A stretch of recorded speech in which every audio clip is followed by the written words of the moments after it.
Bienvenidos a este podcast de la revista Pensamiento, Palabra y Obra de la Universidad Pedagógica Nacional eh, en Bogotá, Colombia. Estamos muy contentos de seguir abriendo estos canales de conversación con las personas que participan en la revista.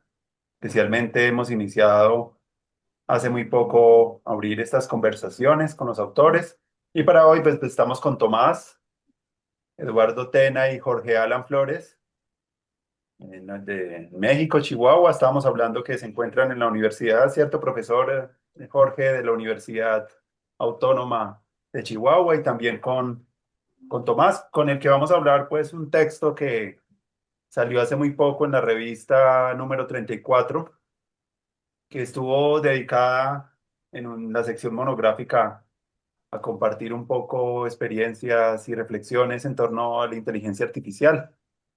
Entonces, vamos a estar conversando con ellos dos sobre un texto que se llama Criterios para la valoración de la creación literaria de las inteligencias artificiales generativas. Y bueno, para que hablemos un poquito sobre el texto inicialmente, pues me gustaría que los llevó a pensar en que la creación literaria necesitaba criterios de valoración. ¿Cómo llegaron al texto? Hablemos un poquito antes de lo que habla el texto, de cómo el contexto inicial de cómo llegan ustedes a producir este texto. Esa sería la primera cuestión para iniciar. Quien quiera abordar la pregunta, bienvenidos. Sí, bueno, primero que nada, muchas gracias por la oportunidad de la conversación. Nosotros contentos y pues es un gusto ya tener este contacto. Y sí, bueno, a nosotros nos da mucha curiosidad desde el área de las humanidades, ¿no?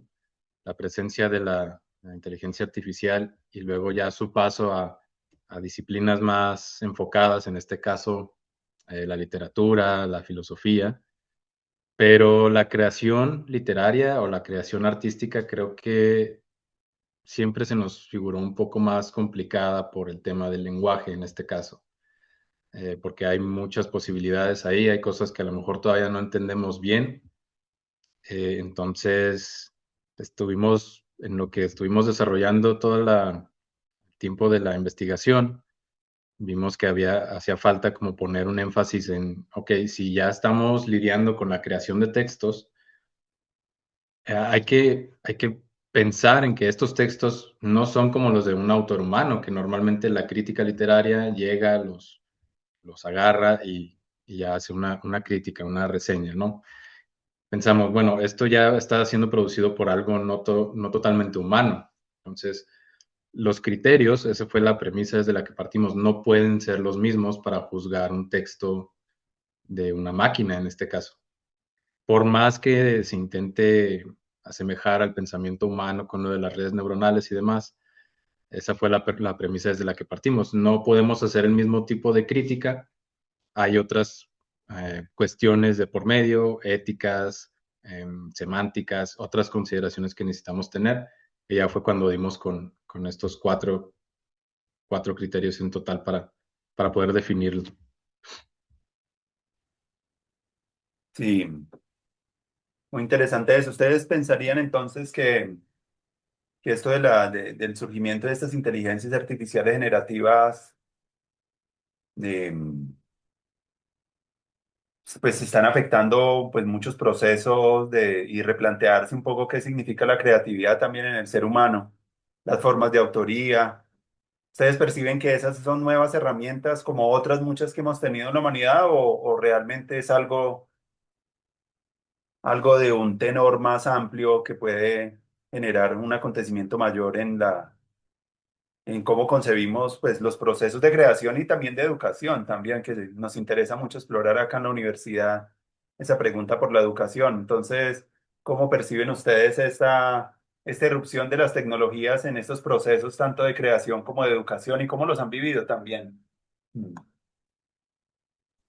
Sí, bueno, a ver, yo en ese tema tengo una postura un poquito, vamos a decir, atrevida o tal vez adelantada a la realidad de estas inteligencias artificiales. Para mí, lo que está pasando es una transformación diametral, sobre todo del acto creativo. por una razón muy sencilla, que si bien no se ha llegado a construir totalmente, la realidad es que antes el acto creativo era exclusivo del ser humano. Es decir, la única persona capaz, el única agente capaz de crear algo era un ser humano, una persona, ya sea un dibujo, ya sea un poema, ya sea un texto. Entonces, de 2 años para acá, resulta que eso se puede automatizar. Y si bien es cierto, se ha dicho también, a lo mejor los textos literarios no han alcanzado el nivel de los autores más importantes, lo cierto es que ya se pueden perfectamente escribir novelas, cuentos, poemas, y por lo tanto nos obliga a pensar a nosotros qué onda, qué pasa, como decimos en México, con la creatividad y de qué manera el acto creativo es modificado. Obviamente el tema de la autoría pues es un problema enorme, cada país lo ha abordado de manera distinta. Algunos como México con cierta inocencia o candidez, ¿no? Un poco de plano negando que haya una autoría de las inteligencias artificiales, pero por de otra manera pues están escribiéndose cosas respecto a ellos. Hay quien maneja esta idea de que ahora la clave es el prompt y aquella persona que diseña el prompt, pues bueno, tiene la autoría de todo lo que se genera, pero como que ninguno estamos contentos. Yo lo que creo es que el problema de fondo es que el concepto en sí de autoría es un concepto humano, no es un concepto desarrollado para esta etapa en que las creaciones ya no son humanas y por lo tanto tenemos que volver a pensar el tema de la autoría desde un poco más atrás y tratar de entender si nos sigue funcionando. El otro tema un poco más difícil de procesar es que la cultura, es decir, todo aquello que hacemos las personas, ahora ya no es tal. Es decir, hay cultura, todo el tema de las alucinaciones en los artículos científicos, en todas estas maneras en las cuales nos auxiliamos de las IA, tenemos que revisar que esos contenidos ya no son humanos y por lo tanto nos estamos cada vez desenvolviendo en una cultura no plenamente humana, por decirlo de alguna manera. Nos falta mucho vocabulario, porque nos topamos en cada momento con nuevos acontecimientos respecto a esta interacción con las IAs. Y por último, pues bueno, también en la experiencia, yo he tratado de auxiliarme de inteligencias artificiales para hacer algunas cosas, a veces me va muy bien, otras veces salgo totalmente decepcionado porque suelen ser torpes, suelen ser alucinar con muchas cosas, etcétera. Pero justo hace 2 días voy a participar en un congreso, entonces tenía un cartel, banner, que tenía algunos temas de diseño por mejorar. Se lo puse a ChatGPT y me generó el banner muy limpio, muy bien diseñado, con un sentido estético y sin ningún error.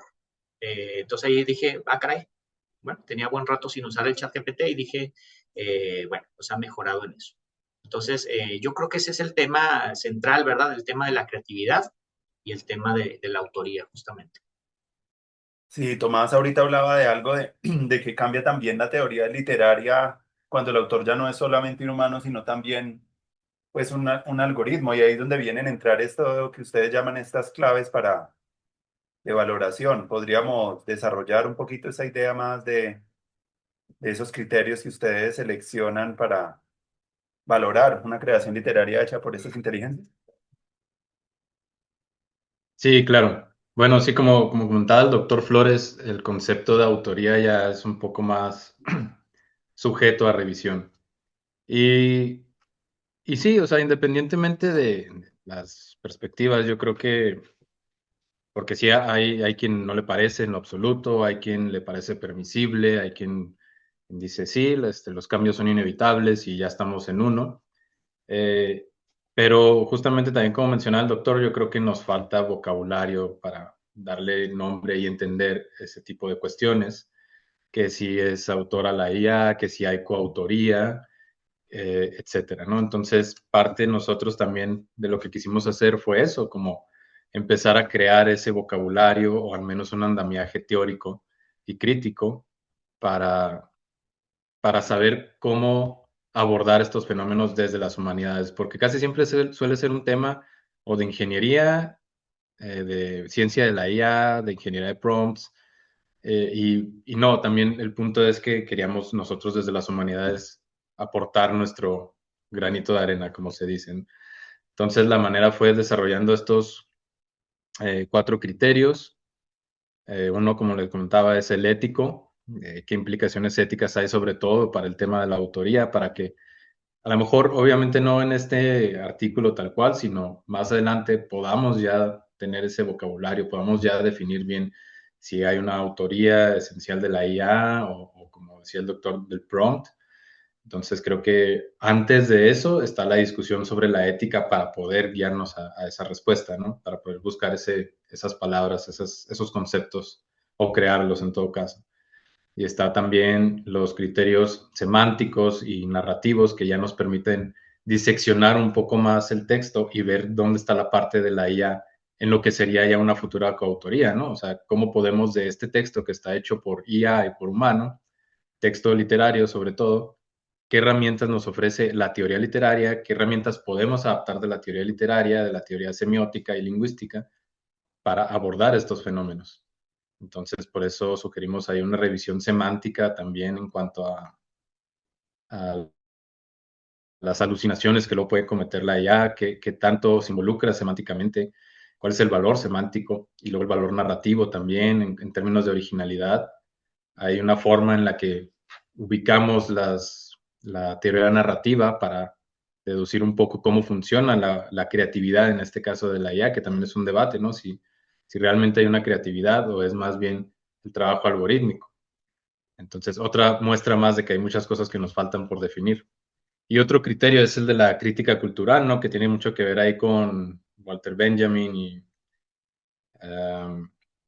este señor Baudrillard, que hablaban de conceptos que ahorita son muy relevantes, ¿no? Por eso no podemos dejar morir en paz a estos señores, porque seguimos hablando de la reproductibilidad técnica en esta época de sobreproducción artística, seguimos hablando de hiperrealismo y lo seguimos viendo, ¿no? Entonces creo que son conceptos que tenemos que reunir como en un andamiaje para ya luego ir entendiendo mejor estos fenómenos. Esos fueron los 4 principales puntos de vista.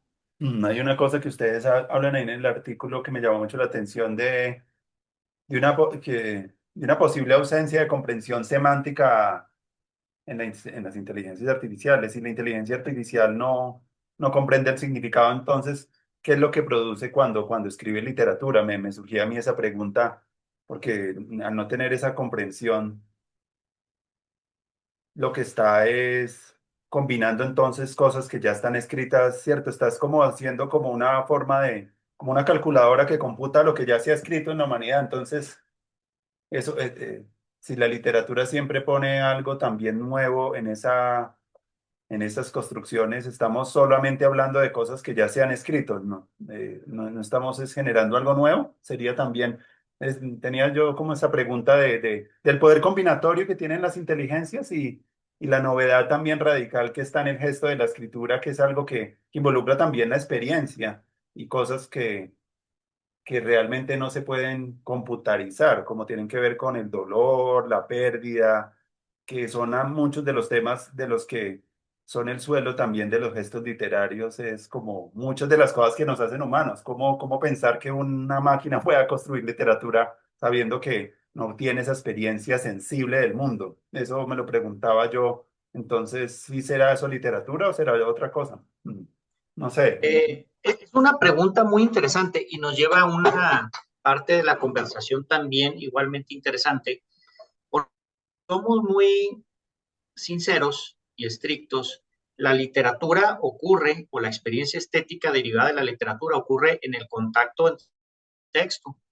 Y el escritor o el creador de texto, artista, como bien dices, pues es una persona con experiencias y esta persona, es decir, cualquier persona que es creativo, en algún momento a la conclusión de que estaba destinado a escribir eso y a escribirlo de tal manera y a escribirlo en ese momento preciso de su vida. Y eso es invaluable y es muy humano y todos lo entendemos y lo comprendemos. En el caso de las IAs, nunca debemos perder de vista, nunca debemos olvidar que no es otra cosa más que un algoritmo trabajando respecto a una orden que se les da. Pero toda esa parte de experiencia, toda esa parte estética no existe. O sea, simplemente no existe porque no tienen un cuerpo, no habitan en un mundo, ¿no? Entonces, la inteligencia artificial lo que busca es una solución eficiente al problema del prompt, o productiva inclusive, capitalista, si me dejan libre, ¿verdad? Y en el caso del artista es el acto creativo, sinceramente humano, es contrario a todos esos valores. Entonces, está también este problema de los monos tecleando en una máquina de escribir o en una computadora, como de manera infinita pueden llegar a escribir el Hamlet, por ejemplo, ¿no? Entonces, estas inteligencias artificiales, respecto a las combinaciones de textos, de palabras, de valoraciones que se hacen, bueno, pues van a llegar a una solución que eventualmente nosotros juzgaremos como buena, mala, literaria, no literaria. Pero evidentemente no es literatura humana, no tiene ese componente dramático, ese significado, no representa una forma de trascender para nadie, que ese es el otro significado del arte muy importante. Yo tengo que escribir algo porque es algo significativo para mí, o pintar algo, o narrar algo, o ver algo, o ser testimonio de algo. Acá no existe, ¿no? Entonces estaríamos ante una suerte de arte muerto, o literatura muerta, o zombie. Tendríamos que encontrar los calificativos para ser muy conscientes de que lo que se pierde es muy valioso, porque lo que se pierde es, que ese es el otro gran tema que hemos estado trabajando recientemente, Lalo y yo, que es el tema de la delegación cognitiva. O sea, el problema con el joven o adulto, el que sea, que escribe con el chat GPT, es que se pierde la oportunidad de leer, de pensar y de escribir. Es decir, le está delegando toda esa tarea para que la IA lo haga de manera automatizada e inmediata, pero te has privado de todo eso. Entonces, la delegación cognitiva es cómo vamos a dejar de pensar nosotros, de producir nosotros cultura e inteligencia y ponerla en las máquinas, ¿no? Entonces, también hay una pérdida ahí, evidentemente, ¿no? Hay quien lo compara con la delegación, vamos a decir, que se hizo en las máquinas para cuestiones de fuerza bruta, ¿no? Y el resultado fue positivo porque hubo un incremento exponencial de la productividad humana. Pero acá es diferente. ¿Por qué? Porque acá estamos hablando de algo exclusivo del ser humano y que no se limita, que no se ciñe a la función productiva de la inteligencia o de la creatividad, sino que es algo más allá, ¿verdad? Que lo más valioso de la creatividad humana está cuando no reporta justamente o no deviene en algo eminentemente productivo. Entonces sí es un problema grande, ¿verdad? Es un problema en el que estamos y que va a transformar generaciones. Para el lado educativo, pues es un impacto tremendo, es un impacto enorme. Acá en México ya estamos empezando a ver los problemas de lectoescritura en los más pequeños. ¿Por qué? Porque la lectura se va a volver algo accesorio. Yo ya no la lectura era indelegable para el ser humano. Todos teníamos que leer y no lo podíamos tecnificar. Es un acto humano que no se puede tecnificar. La escritura se puede acelerar mediante el papel, mediante la pluma, mediante la máquina de escribir, luego el ordenador y finalmente el dictado. Pero la lectura era yo confrontarme un texto y tratar de entenderlo. Ahora yo le puedo decir al chat GPT que me resuma un texto. Y obviamente, pues eso lo que va a hacer es ir limitando mis capacidades lectoras. Y por lo tanto, la conformación de mi cerebro, de mi habitar en el mundo, etcétera. Entonces, son transformaciones muy importantes, que no sabemos hacia dónde vamos a llegar, que está en ese otro gran problema. No entendemos bien qué es lo que va a pasar ni qué es lo que está pasando. Sí, porque puede ser que también el problema de las inteligencias artificiales, especialmente en el arte, no es solamente un asunto estético y que mucha gente también ha hablado de los sesgos, ¿cierto? Ciertos sesgos que hay en la creación de imágenes, en la producción de textos, que empieza a generar como ciertos cánones y una homogeneidad también en lo escrito y se va volviendo, se le va perdiendo un poco esa cuestión del estilo que uno encuentra en algunos autores. Leer después de tener tanto contacto con las inteligencias artificiales, me ha parecido muy chévere ver antes cómo se escribía, porque yo creo que hay algunos autores que en términos del estilo, de la profundidad, pues siguen siendo unos clásicos que para la formación en la creación literaria van a ser muy importantes y por más que a uno le ahorre y le haga más eficiente la experiencia de comprender y de viajar leyendo un libro, pues no va a ser algo que sea bueno que una inteligencia le ahorre a uno. Debe servir para otras cosas, pero no siento yo, ahí me pregunto yo, pensando que como estamos en un contexto acá en Bogotá de una universidad que orienta la formación de maestros y muchos en la educación artística y literaria, cuáles son como los desafíos que hay ahí, ¿cierto? Es una pregunta que nos estamos haciendo acá, si escribir o leer críticamente textos de inteligencia o dialogar con la inteligencia como una herramienta, porque muchas veces también en la universidad ha llegado como el asunto de los criterios eh, como normativos, pero no estamos también mirando cómo también potenciar también la creatividad en diálogo. ¿Cierto? ¿Ustedes qué pensarían que cuáles son los desafíos como más importantes en términos de la educación pues artística y literaria en tiempos de la inteligencia artificial? Bueno, sí, es buena pregunta. También, así como menciona el doctor Flores, me ha tocado verlo a mí. Él está a nivel de universidad también. Yo estoy el grado más, nivel más abajo en preparatoria.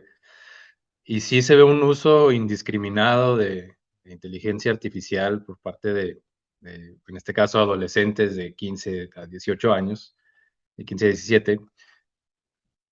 Y es un tema, viéndolo de forma general, hasta apasionante, ¿no? Porque ve uno la historia de la tecnología y más o menos puede entender, ok, esto ya ha pasado de cierta forma. Ya hemos tenido esta discusión antes, no con la IA, pero vámonos un poco más atrás.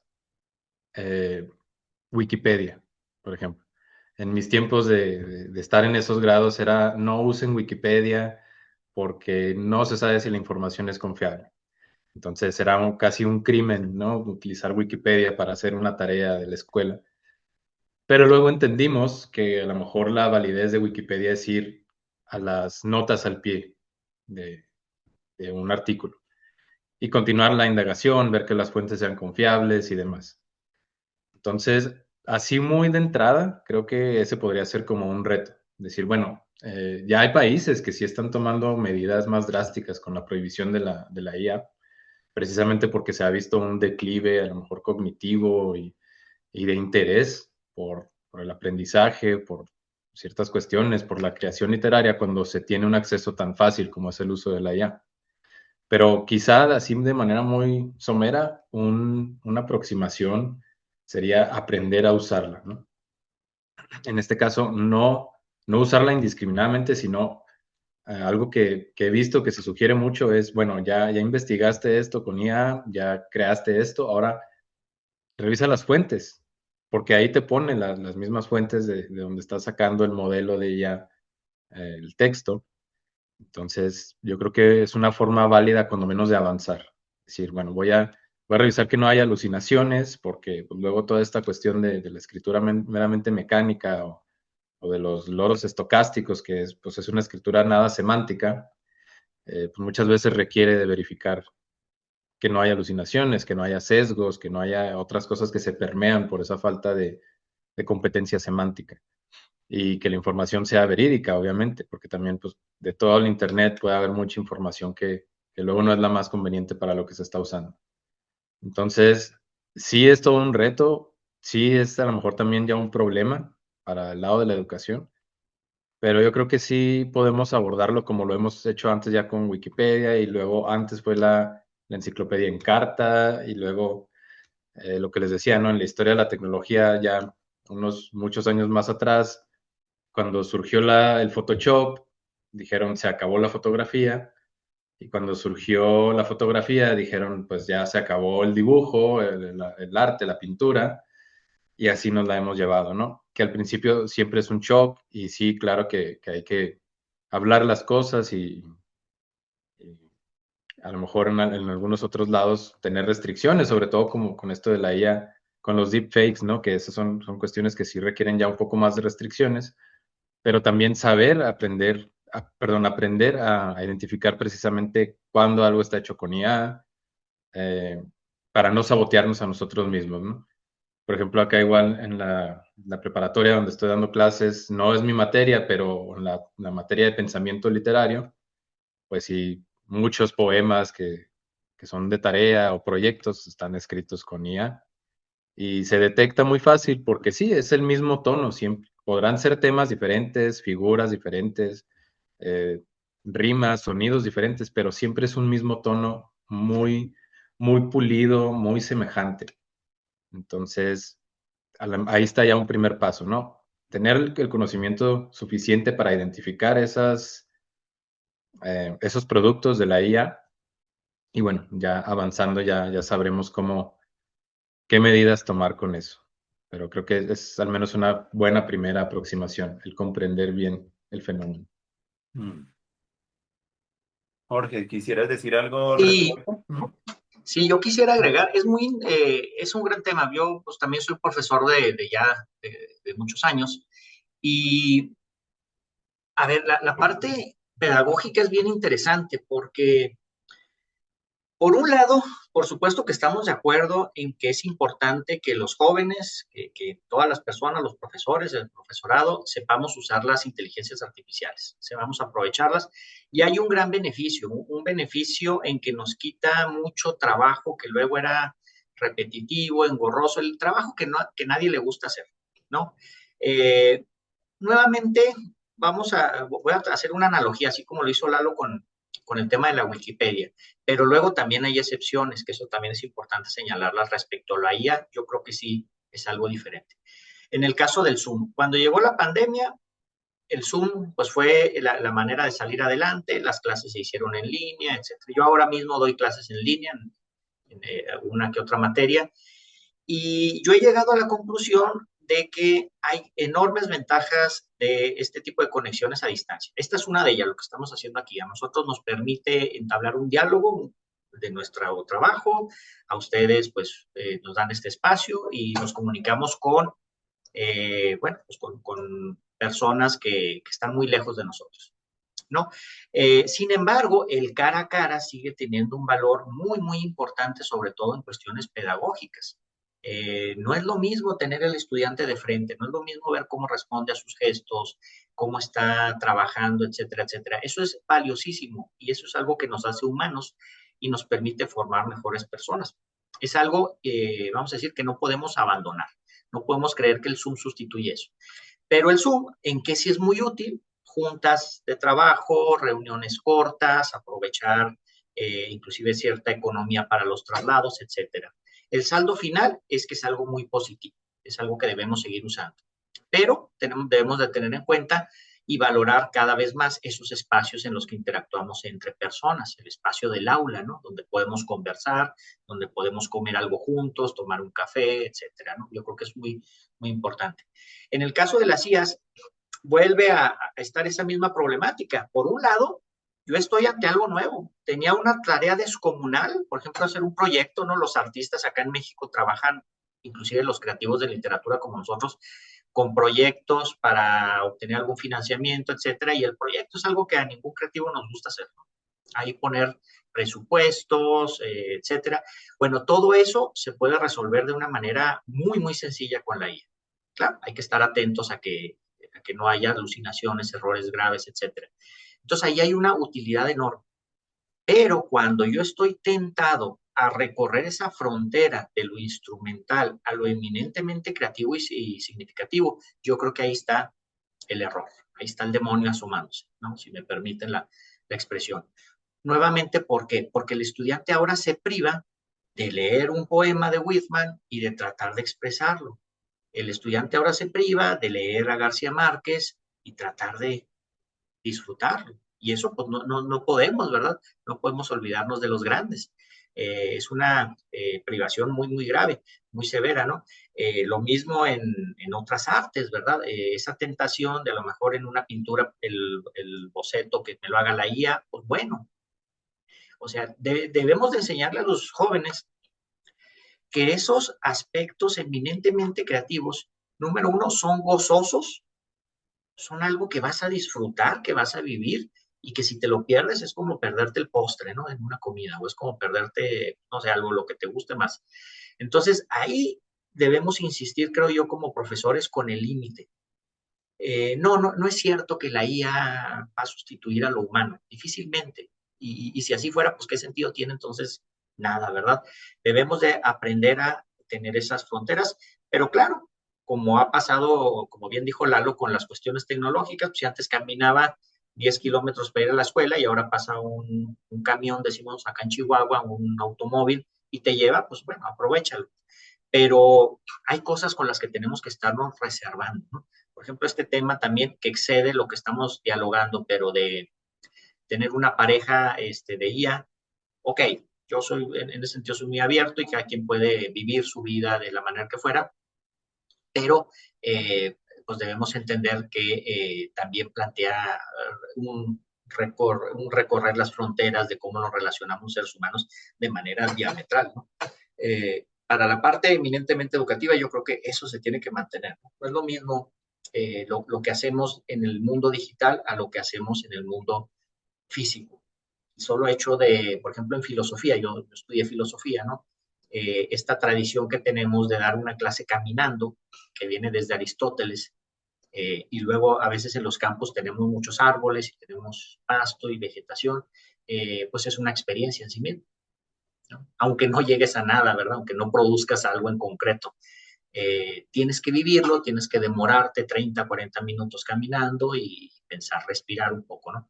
Eso es muy humano, pero tenemos que construir una pedagogía de las humanidades en la era de las inteligencias artificiales. Yo creo que eso esa es una gran tarea para futuro. Claro.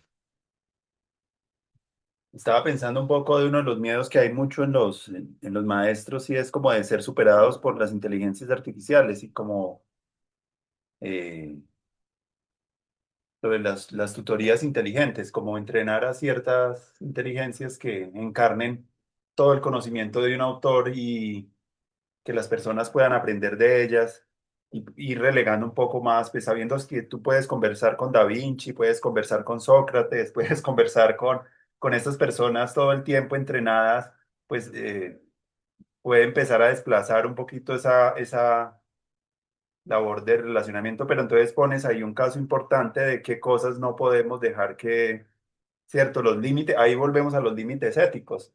No solamente, sí, podemos ayudarnos en una cantidad de cosas, incluso en cosas que no podemos solucionar, sino por tener el acceso pues, a esa información y poder computar rápidamente cosas que de pronto a la mente humana le costarían muchos años de hacerlo. Esa eficiencia puede ser útil para términos de la razón instrumental, digo yo, pero ya para cuestiones más del significado profundo de la vida y de la relación que uno tiene con el otro, no sería tan bueno que delegarle a los entornos de socialización, a que unas inteligencias artificiales críen a un hijo o sea la pareja de alguien, ¿cierto? A esa sustitución, a mí me parece peligroso y deberíamos también tener en cuenta de que eso podría pasar, pero que no estaría bueno que pasara, porque lo que tú dices, el valor de la experiencia del humano no puede ser computable y no puede ser vuelto algoritmo. Hay algunas cosas que no lo van a poder hacer por el momento, no se sabe más adelante sí,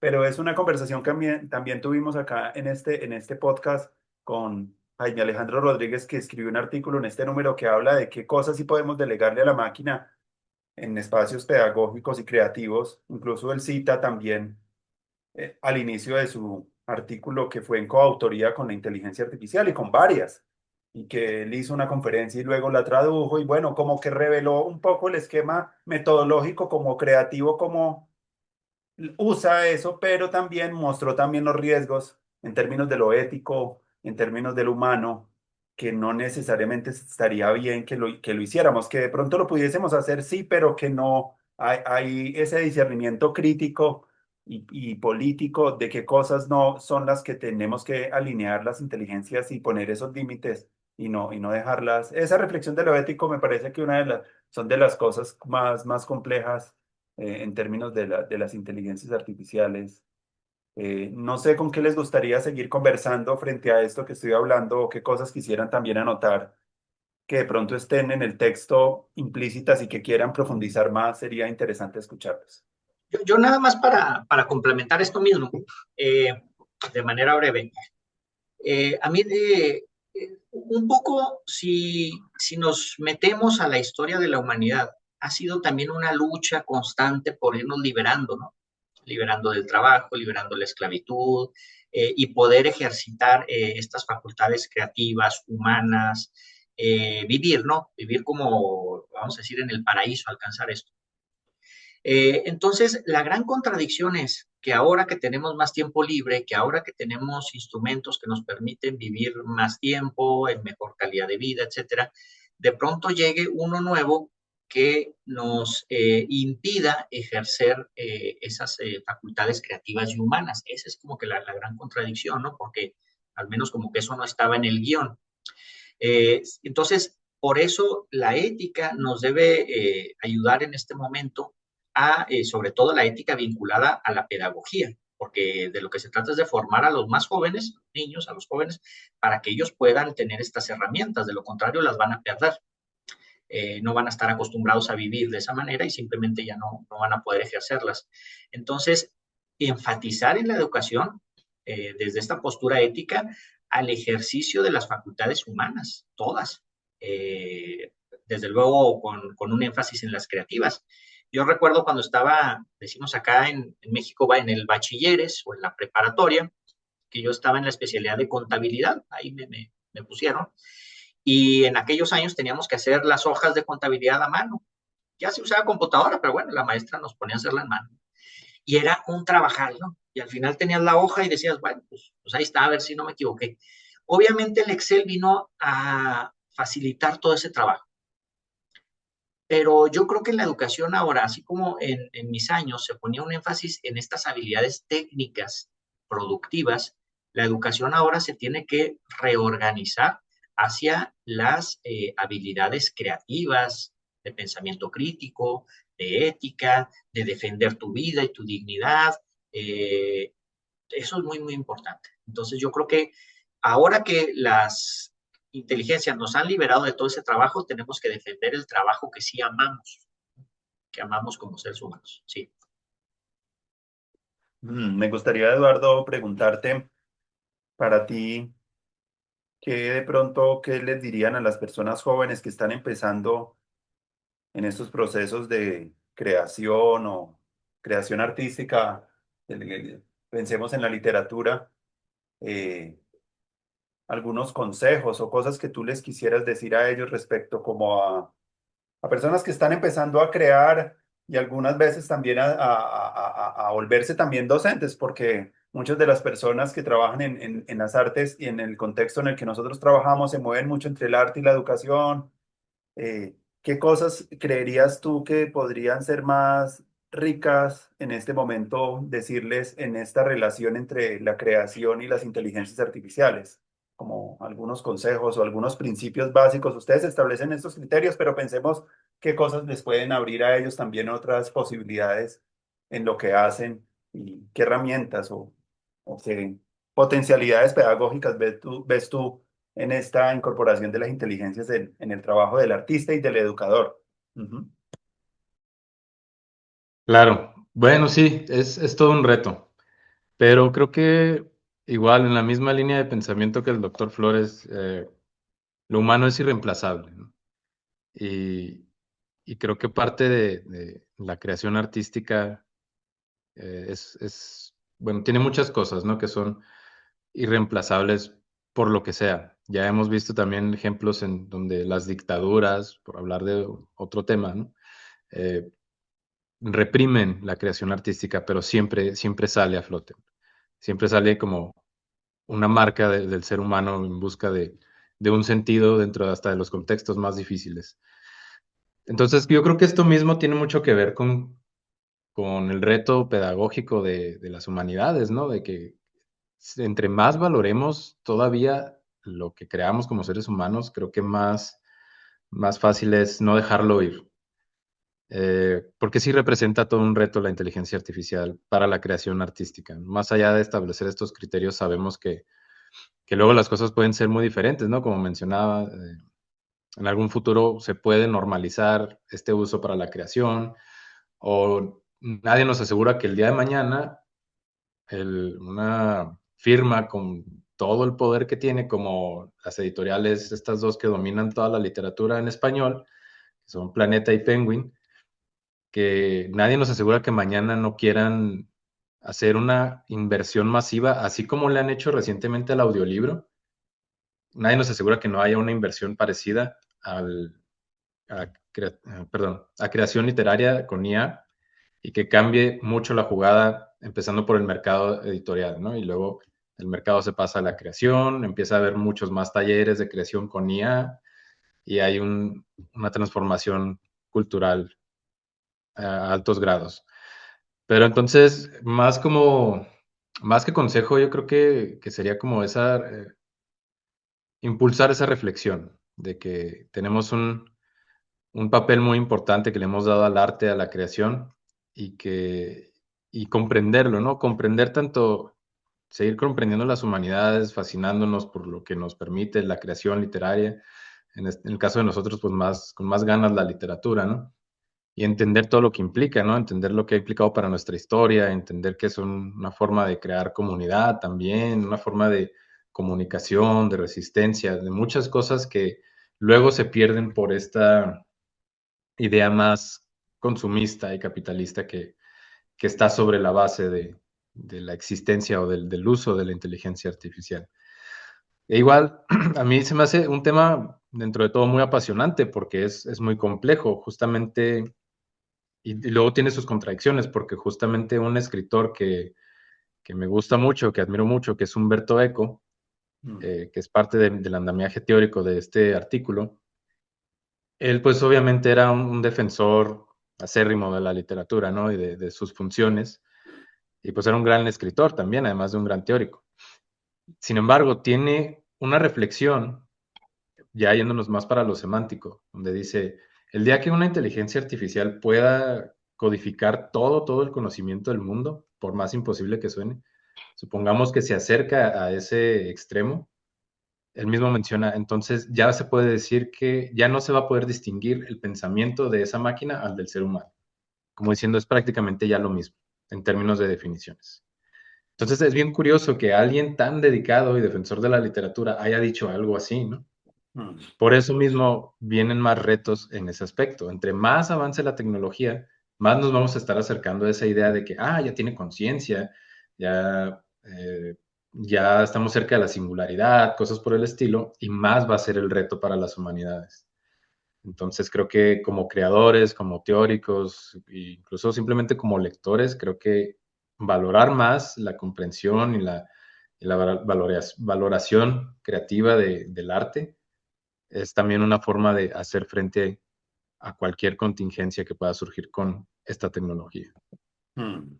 Hace poco entrevisté yo en otro canal, en otro podcast que hago que se llama La Universidad del Futuro, y hablamos con un escritor acá colombiano que hablaba un poco como de sus procesos de formación y él encontró que para él fue muy importante la lectura en voz alta y el reunirse a escucharse, esos espacios autodidactas que culturalmente se hicieron en muchas ciudades, a escuchar los textos, a hablar sobre ellos, como esa cultura también está muy relacionado a la cultura de cómo también se motiva y se inspiran los artistas entre ellos, no solo con inteligencia artificial, y para él fue como de un gran valor en su configuración como escritor. Entonces yo también me parece importante empezar a darle también esa importancia de esos espacios, de construcciones de comunidades literarias y de espacios donde también porque ahí no se tejen solamente una cuestión que la inteligencia es muy buena para hacerlo, de hacer eficiente algo, sino que acá se construye también afecto, se construye también ciudadanía, se construye también unas cosas que yo creo que son hoy